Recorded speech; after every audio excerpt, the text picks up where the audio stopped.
Continuing with our discussion from Dietrich Bonhoeffer's book, God is on the Cross, he writes about the way of love for human beings.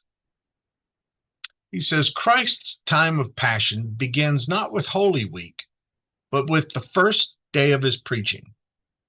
His renunciation of the empire as a kingdom of this world takes place not at Golgotha, but at the very beginning. And our story is supposed to give expression to this idea. Jesus could have been Lord of this world. As the Messiah the Jews dreamed of, he could have freed Israel and led it to fame and honor. He is a remarkable man who has offered dominion over the world even before beginning his ministry.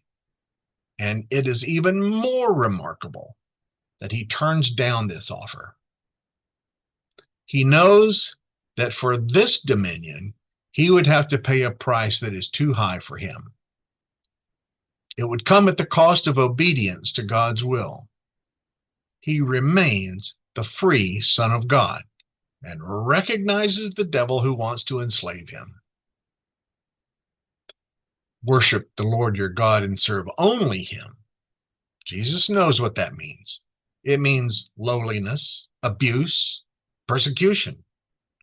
It means remaining misunderstood. It means hate, death, the cross. And he chooses this way from the beginning. It is the way of obedience and the way of freedom. For it is the way of God.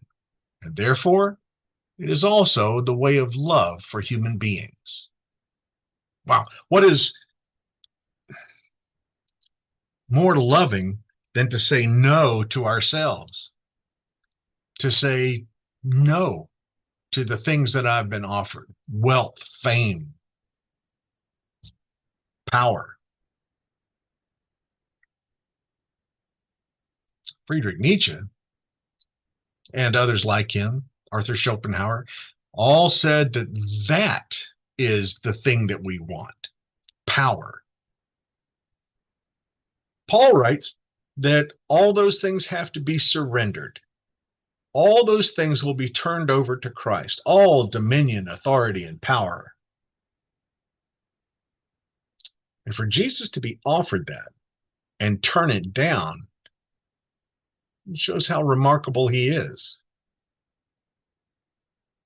I think about Paul describing agape, that selfless love that really only God can do. And it says that agape love is not looking for its own, it doesn't insist on its own way. It's patient, it's kind. It is anything but dominating. It's surrender. That's the way of freedom. That's one of the things that absorbed so much of Bonhoeffer's teachings and writings, was the idea of freedom in God. Because freedom is ultimately the path of love. You can only think about the Star Wars stuff, when the bad guy says, come to the dark side. Well, that's the easy side. But it's also the way of dominion, the way of authority and power. It's not God's way. It's not our way. And it's not the way that Jesus lived his life. There's a Quaker writer, theologian, named Elton Trueblood. Remarkable. And he says,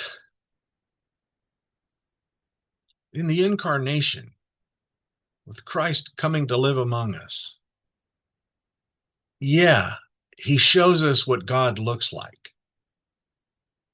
But the really radical thought is that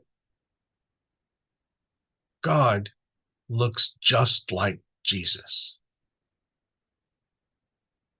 We get that backwards sometimes. And we think that God's this angry old white man sitting on a throne waiting to blast everybody. No, no. God looks like Jesus. Caring, providing, feeding. That's what God looks like. Dietrich wrote to his friend Eberhard Bethge.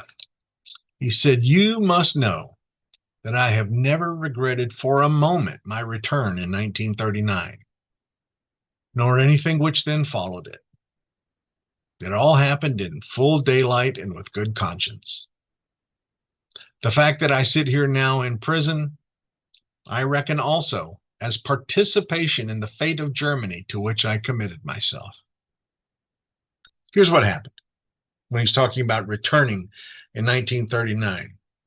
He had been to do some postdoctoral studies at Union Theological Seminary in New York City.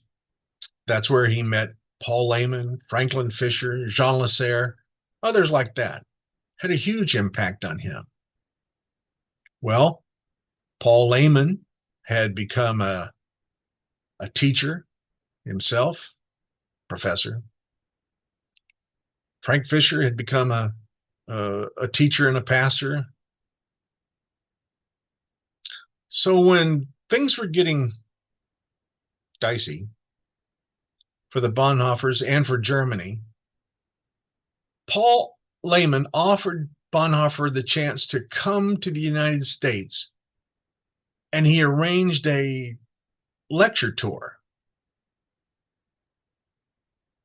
The family all told Dietrich, "You should go," because there was already a bullseye painted on Bonhoeffer's forehead. He came back to the United States. Lehman had set this tour up. But one day, Dietrich reads in Jeremiah, "He who believes does not flee." And he realized, oh no, I fled Germany. And he told Lehman, "How can I participate in the rebuilding of German life if I don't suffer with them?" He was only here for a month. He decided to return home. That's what he's talking about. Here I am sitting in prison, and I have never regretted for a moment coming back in 1939 or anything that followed. Good conscience, he said. Dad and I talked a lot about how we got in these stations in life, things that we normally might have regretted, but we firmly believe that our steps are ordered by the Lord. And I've said many times, no matter what I've been through, knowing what I know now, being with Nicole now, as I've told her many times, I would go through twice as much for twice as long as I knew that she was at the end of the road. I'd go through all of this again because I always acted in good conscience, trying to do what I thought was the right thing to do. And whether or not it was, it always turned out right. Life has turned out right.